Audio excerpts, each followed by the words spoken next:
We're back online with the latest presentation. We're here with Savneet Singh, and she's going to be giving us a presentation on AI ethics 2.0, moving past quick fixes. Savneet has attended some of the previous events as a speaker, and I'm very happy to have her back online. What I'll do now is I'll share the screen and get out of her way. Thank you so much for the introduction. Just heads up, my throat is a little bad. I'll try my best to speak clearly and slowly, but feel free to ask any follow up questions if you have. But yes, I'll just go back. So, yes, the topic today is AI Ethics 2.0. Um, and we'll get into that in a minute. I'm Savneet Singh, and I consider myself as a tech ethicist by passion. And professionally, I'm a learning experience architect. I work for Google, and then I'm also a life coach in training.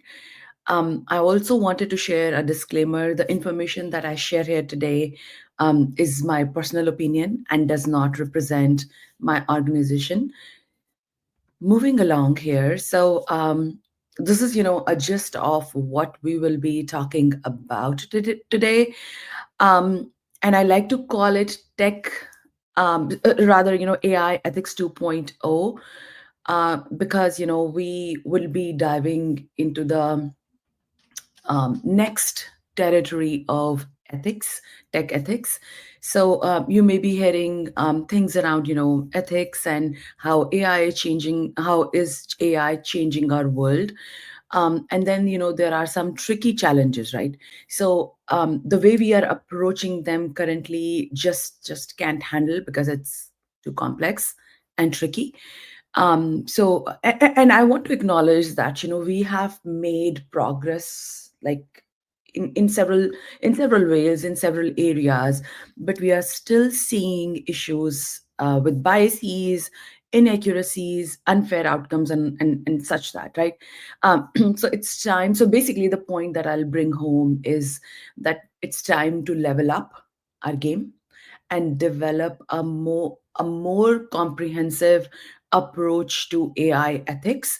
And you will see that I probably am trying to draw parallel between other areas or other fields, those have ethics, and what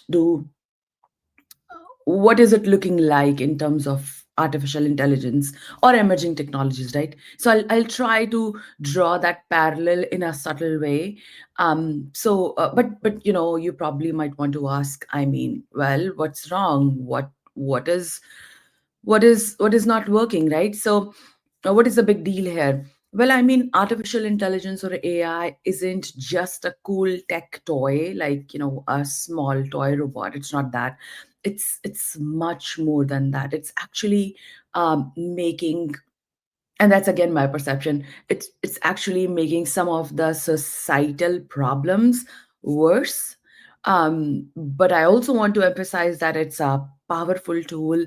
In a positive way, it can help human beings, this earth, and other species living on this earth, um, uh, like so much better. Like it can take us, like, help us travel a long distance in a shorter time. So I am in favor of artificial intelligence. Don't get me wrong, but it's just that, if we don't try and fix the basics here, we might be in trouble. So here is an example.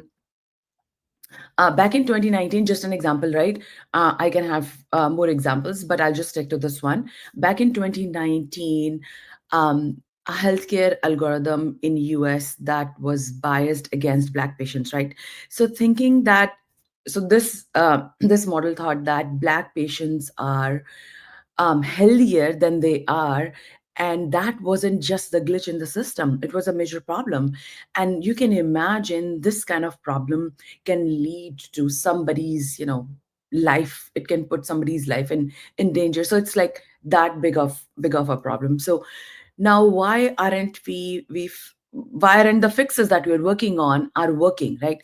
So we have been trying to quick fix the solutions, tweaking the algorithms, adding some diversity into the database. The example just I just gave you, is just kind of tweaking it or making those bandit kind of approaches, and then slapping on some basic fairness metrics. So all of these quick fixes, right?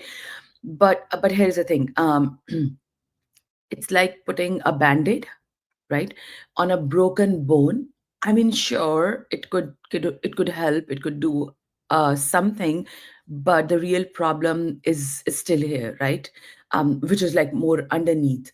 Let's look at the cold hard facts here. So despite of all our efforts, our systems are still messing big time and missing big problems here. We are seeing biases, we are seeing inaccuracies, we are seeing unfair outcomes, right, all over the place. Talk about facial recognition system, talk about language models. How are they keeping up those gender stereotypes? And those gender stereotypes are like still kicking and alive and maybe accelerating. So and don't even get me started on AI driven hiring tools. We all are aware of a couple of examples there.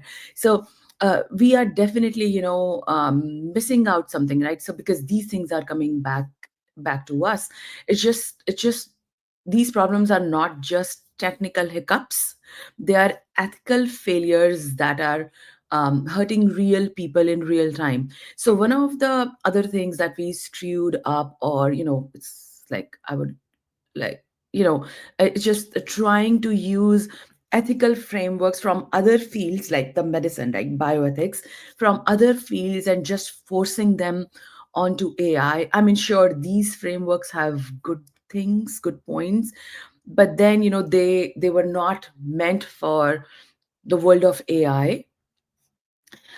So think about that. Medical ethics say do not harm, right? But how does that work when an AI is making thousands of decisions every second, right? How can we expect it to be true, right? We need to level up these frameworks to deal with AI specific issues like biases, data privacies, and the long term effects of AI will that we foresee will have on society, right? And then then there is this elephant in the room. AI is moving at a fast speed, and our ethics are struggling to keep up with that. Take those big language models like ChatGPT and whatnot, right? They are raising all sorts of ethical questions about fake news. I talked about misinformation, propaganda, and all that during one of our previous presentations in July. And I've been like talking about misinformation for a long time. So we can just set some ethical rules and call it a day.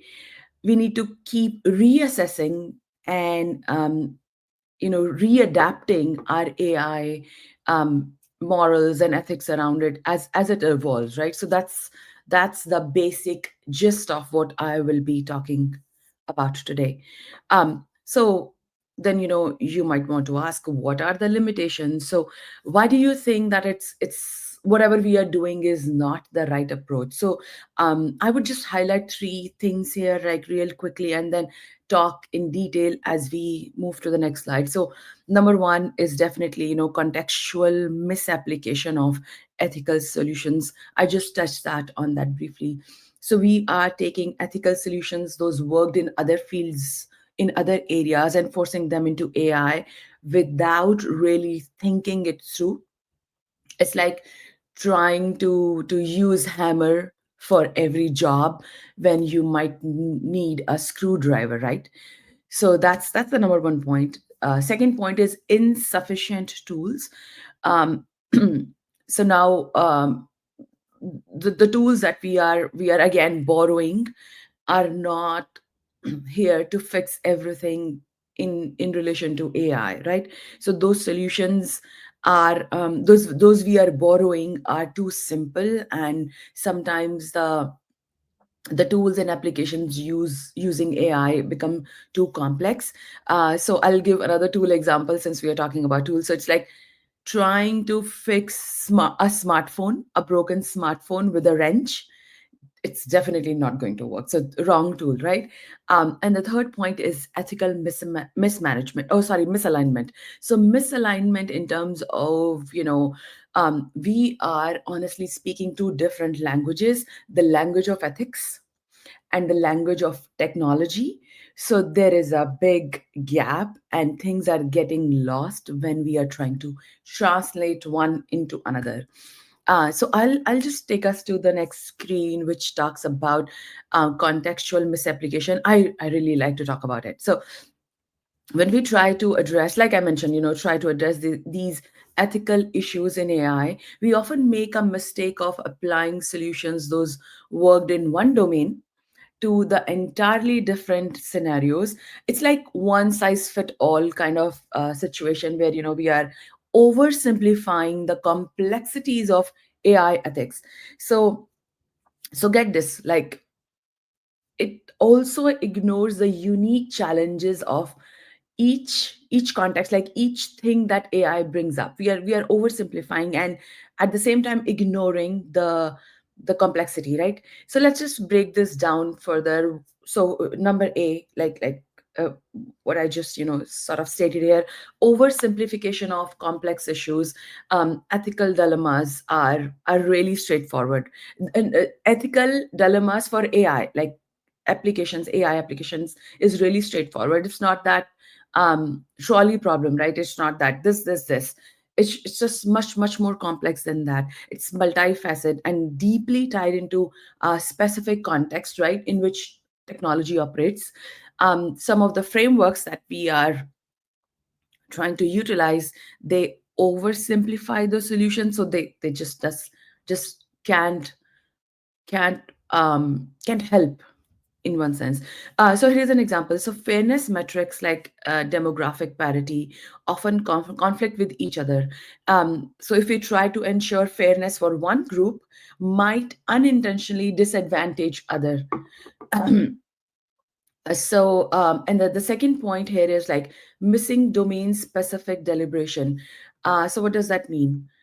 It means that domains like healthcare, criminal justice, finance, they all have their own unique ethical considerations, right? And applying a generic ethical principle across all these areas often result in ineffective, as well as it could be harmful outcome, right? So for instance, a privacy protection measures designed for social media platform may not be sufficient for healthcare systems when data sensitivity and the consequences attached to healthcare um, breaches and all that is very critical. So we can't simply take one solution and apply it to other one. And the final point here is by focusing on the surface level fixes, like, and I know that Christian, in during the previous presentation, he brought this up a little bit, where we are focusing on the surface level fixes, like tweaking algorithms, diversifying data sets, overfitting, and all that, and overlooking the deeper systemic problems like historical inequities, like structural discrimination. Those are actually embedded in our societies. So training data is one of the prime examples, right? It reflects the societal balance biases, what we already have in our society. So the AI system that is using the same data will amplify existing problems, is all I'm trying to say here. um, Moving along, I'll move us to the second point, is the insufficient tools, right? So what does it mean? It's like, to me, it's a real headache in the world of AI, because our current ethical toolbox is just not cutting it. Like, it's just not helping. It's not helping fix the complex AI issues with solutions that are way too simple and way too complex. Like, the problems are complex and the tools are simple. That's all. That's what I wanted to say. I feel like, I'm giving the same metaphor again, but I'm still gonna say it again. So it's like trying to perform a brain surgery with a butter knife, and that makes sense. Like very it's the simplest metaphor, right? So those tools are not appropriate or not right. Many of our ethical frameworks are laser focused on fixing the technical glitches, so they are not tackling the bigger, the messier issues. Those are in our society: how we are collecting data, how are we parsing our data, how are we curating our data, and all those historical inequalities, power imbalances that we just talked about. So now let's just take a look at the basics for a second, right? So AI is just not an abstract concept, right? It's computation. So if you go back, like look into the history, um the the fathers or the people, those the computer scientists, those kind of came up with the idea of AI. They thought that probably AI could understand human intelligence, and we will be able to understand human intelligence through this power of computation, right? Algorithms, models, software, hardware, all of that techie stuff can be combined together. Maybe I'm oversimplifying things here, but I just want to bring home this point that um, it is difficult to have AI learn ethics, morals, the complexities of our society. And I've been writing about that it is much more complex than we think. These ethical principles, so here is the example I think I always use. For example, I want to teach my child that lying is bad. Do not lie, period. It doesn't work that way, right? So lying in one situation may be okay. So for example, my son had, for example, 5 chocolates today, and when he comes to me, I'm like, oh, we are out of chocolate, whereas I have chocolates in my pantry. So I'm lying, right? But lying is bad. It's not easy to kind of explain that concept. So, and it's the human brain that can understand and process that. But think about AI, all these systems, having them understand this kind of complexity, and this was a simple example, and mirror what's happening in the society, in culture, at personal level, is going to be much more complex. So all I'm trying to say here is using these tools and frameworks might help in some ways, but it's much more complex than when we think and over apply these things in AI. So the AI applications amplify the biases and things that we have been talking about for a long time. So I'll just move us to the third point, which is like philosophers' ethical misalignment. And number one here is the philosophers' limited tech knowledge. So I briefly mentioned about the trolley problem, right? So for the starters, so trolley problem is a trolley is running, um, and the brakes are not working. As a bystander, I have an option to pull the lever, and I can save lives, those lives of those who are in the trolley, or lives of the people those are working on that track. And then which one is right, which one is wrong? It's like an ethical problem, right? We can talk about it all day long. So philosophers, when they learned about autonomous vehicle, they were like, hey, here is this problem, let's just talk about it, let's just apply it here. But I wanted to say that there is a mismatch between philosophical thought experiment, the trolley problem, and AI development. So philosophers saw this autonomous vehicle as real world application of this trolley problem, but the approach ignores that autonomous vehicles aren't programmed for this kind of discrete scenarios, whereas they are trained through machine learnings and a couple of bunch of different things. So we cannot simply apply this to autonomous vehicle. This is just an example. So it requires a lot of regime. When we are training these vehicle, they require the training of them require a lot of validation processes, and they are not, I think, abide by specific scenarios and outcomes, right?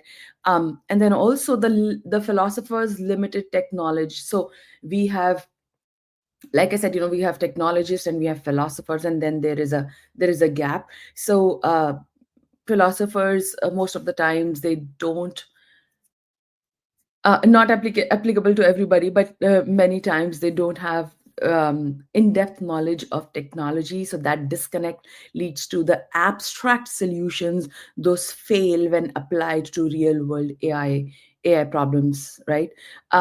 So, for example, philosophical debates on fairness may not account for how fairness is operationalized, like applied in machine learning, and what are the trade-offs. Like, we talk about fairness, we talk about accuracy. So what are the trade-offs? So those kind of things, right? Another example could be, privacy preserving techniques, like privacy may conflict with transparency requirement for AI systems. And AI, and Deloitte did this survey that showed that 62% of organizations struggle with balancing transparency and the privacy in their AI systems. So that's how things get little complex. So how do we solve that? So socio-technical approach, of course, and I'll talk about AI network. That's close to my heart in a minute, but I wanted to touch base on number 2 and number 3 that's listed here on my screen here first. So number 2 is long-term vision development, right? So developing a long-term vision involves scenario planning in this interdisciplinary collaboration, where we're talking about technologists, we are talking about sociologists, we are talking about philosophers, we are talking about different people with different expertise coming in one room, coming on one table, and continuously reassessing our ethical standards. And then we should also be asking, what kind of future do we want ai uh, uh, AI help us create? And the third point is outcomes over output. So Reed Blackman, he is my favorite AI ethicist. So he brings this very beautifully. He says that emphasis should be on outcomes versus outputs. So which means that how it's important for us to see that what our models are doing, but it's even more important for us to remember and look into what are the outputs of those decisions, what are the outputs of those outcomes, right? So the focus should be on fair decisions and not just creating on fair models. So entire social technical system should be assessed for fairness and effectiveness, for sure. And let me talk about number 1 here, which is like AI network, or AI cluster, if you want to call it. So um, I, I would say that this space that I'm going to talk about is not nice to have. It's not just a checkbox thing. So infrastructure, for example, number 1 here, it's like we are talking about the nuts and bolts here. We need to we need to have a day-to-day procedure that AI practitioner, like all the data scientists, all the developers, those are working on AI and related applications, can actually use. Think about medical field. As soon as somebody gets into the medical field, pharmaceuticals, or they get into their medical program, the first day of their school, they are learning about ethics. So they have so many things. I don't have full insight into how do they do it, like on day-to-day basis, but I'm pretty sure that there are some guardrails. They learn it from day one. So it's not about, and then I wanted to highlight that this is not about slowing down the innovation. It's about making sure that we are innovating responsibly. Number 2 is education. We can't expect people just to magically know. If we talk about philosophers and technologists and practitioners and all that, and the gap between these two fields, we can't expect them to learn about ethical dilemmas, ethical applications, morals, and all that in in one day or even during one course, but we need to bake in those ethics using trainings, right? Using learning opportunities, especially for AI practitioner. And this not just one time thing. Like I said, it should be ongoing. We need to keep up the pace with rapidly changing technology. And the third point is policy and regulation. I know that we have been talking about it during today and tomorrow's several sessions. We'll touch base on that. So how smart our regulations are, how effectively we are creating and enforcing those industry standards. Third one is the foundational research. We need ongoing research to stay ahead of these challenges. And then, of course, I touched based on this interdisciplinary, the socio-technical practice where technologists, ethicists, policymakers, data scientists, they all are representing their own communities. And diversity of the perspective, right? It's very important to have the community representation as well, right? So with that, I would like to say that that all sounds great. I mean, you might be thinking that all sounds great, but how do I actually do it, right? I know that this question came up during the last session, that what do we do actually? So, well, it takes a village to raise a child, right? That's what they say. So I'll just go back to the medical example again, healthcare example again. They have got institutional review boards, ethical committees in the hospitals, and so many other things going on. Those are dedicated, and they're working round the clock, bringing everything together. Um, and this whole AI ethics cluster or ecosystem, it has to go over and beyond of what we are doing right now. It's not enough for data scientists or ethicists to work separately. They have to have chat on the occasional basis so that they can collaborate on the deeper basis, right? And then regulations and policies. So as a wrap up, I want you to think about your role, right? What you can do in order for all of this is to make happen. If you're a developer, if you're a policymaker, if you're a tech enthusiast, or if you're an ethicist, just on your day-to-day life basis, what can you do, what part to play in shaping this AI future, it's like, which is beyond the quick fixes and banded solutions. So I think we need to commit, and we need to come up with forward thinking solutions. That's all I can say at this point. And when talking about the other point, the education piece, I wanted to share that here is a little video. AI is shaping our daily lives in countless ways, transforming how we live and work. But who ensures it's used the right way? Join our Ethics of AI course and become a thought leader who makes smart, fair choices.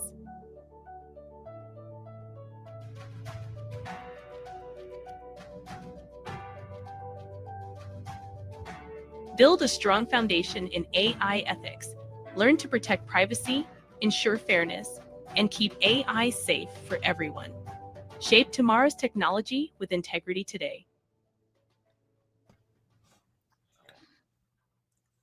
And that's something you can sort of get, and I'll share more details around that course. Thank you very much, Savneet. I think two of my favorite call to actions are, I guess, concrete, abstract ideas is innovate responsibility and social cultivation. Damn it, I have the gist, Christian. I'm sorry, but I'm gonna have to look at it and write it down. I'm in love with those two sayings. Yeah, thank you very much. I appreciate you giving this presentation despite the feeling a little under the weather, but very lucid, very rich discussion. Um, yeah, does anybody have any immediate questions? We have time for maybe one. Um, I thought it was a very comprehensive presentation. So I Pleasure. I don't have anything in particular to ask. Where can people reach out and get more information about that program? Will you be posting it on online, or how I would you could. like me to distribute that for you? I could. I mean, I can send the link and the email address. Reach out to the folks to get this course. Yep. Excellent. All right. Well, I'll be sure to distribute her link. And with that, we're going to take a little break, and then we'll be back with the next presentation. Thank you again, Savneet. Thank you so much. Pleasure is mine.